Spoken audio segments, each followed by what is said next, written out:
Posible naman sa 2016 ay makabiyahe na po ng dire-diretso mula North hanggang South Luzon Expressway kahit hindi dumaraan sa EDSA.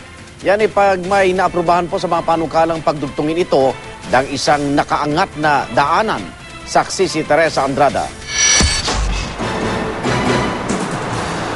Mabilis na biyahe pa probinsya ang layunin ng North Luzon Expressway, gayon din ng South Luzon Expressway. Pero paano kung babiyahe ka mula norte hanggang timog? Ito ang malamang nasasalubong sa'yo. Sakit sa ulong traffic sa EDSA ang pinakadirektang daan sa pagitan ng NLEX at SLEX. Pero hindi na raw kailangan pang dumaan ng EDSA pag natapos ang ilang ipinresintang proyekto sa Pangulo. Panukala ng Metro Pacific Tollways Development Corporation maglagay ng 13.24-kilometer expressway na magdudugtong sa NLEX at SLEX mula Buendia Skyway hanggang Balintawak. Sa ibabaw ng kasalukuyang riles ng Philippine National Railways o PNR, balak itayo ang NLEX-SLEX connector.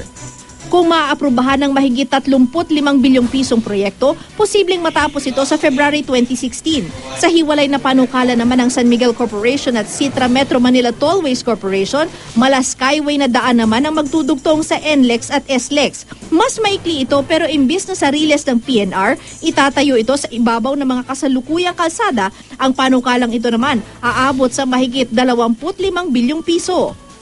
By 2016, I assume I'll be Tarlac.